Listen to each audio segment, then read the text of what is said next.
इन वक्त असीं सिंध के ख़ूबसूरत शहर सखर पासे बीठा आहियूं ऐं रोड जेको आहे उहो पाकिस्तान मुताबिक़ बंद आहे जीअं पाकिस्तान माना माशाल्लाह बंदि थिए थो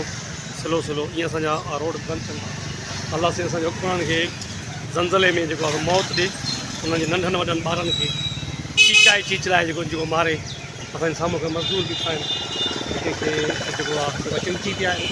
के वीचारा ईअं बीठा आहिनि के पंधु पिया वञनि अलाह से उन्हनि खे आबाद रखे हमेशह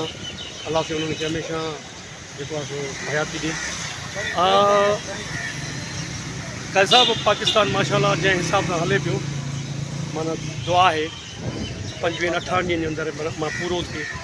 भली ॻाल्हि आहे न त इस्लामी जमहूरिया पाकिस्तान जेको असां सिंधी माण्हुनि क़ुर्बानियूं ॾेई जेको क़ाइद आज़म जगवाणी में आज़ादु करायो हो उहो शायदि न आहे हाणे छो त असांजा मज़दूर असांजे दोस्त बीठा आहिनि सुबुह खां वठी बीठा आहिनि बेरोज़गारी कंदा बंदि रोड बंदि काॾे वञूं रोड बि बंदि लॻा पिया साईं जानो कानो वञ त हिते साईं विढ़नि था माण्हू सुबुह खां हिकिड़ो चकर ॾियूं महांगा हेॾी वधी वई आहे काॾे वञूं ग़रीब माण्हू हीअ असांजो मज़दूर हुयो जंहिंजा अंदरि जा उदमा तव्हांजे साम्हूं आहिनि जंहिंजी दिलि जी पतो आहे उहा साम्हूं आहे अलाह से हुकमरान खे मौत ॾे अलाह से हुकमरान खे गंदी मौत ॾे बल्कि ख़ैर साहब हिकु बार ॾिसूं त छा थो थिए अञा इंतज़ार में आहियूं जी हाँ दोस्तों मां बिठल आहियां जेका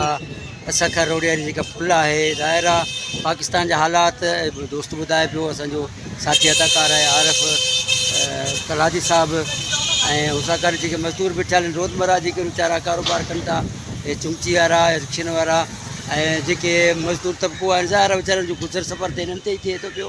अगरि उहो बि जेको आहे हिन रस्तनि ते हिन हड़तालुनि जे करे अगरि उहो बि बंदि थी वञे त इहे जेका ग़रीब मज़दूर वीचारा केॾा वेंदा ज़ाहिर आहे उहे बदऊं ॾींदा ऐं पाराए ते ॾींदा जेको आहे बदऊं ॾेई पंहिंजो ज़ाहिर जंहिंजा बचा बुख मरंदा उहे कंहिं ॿियनि जे बचनि खे त सुख कोन ॾेई था सघनि त दोस्तो तव्हां ॾिसण मां रखायां पिया तव्हांखे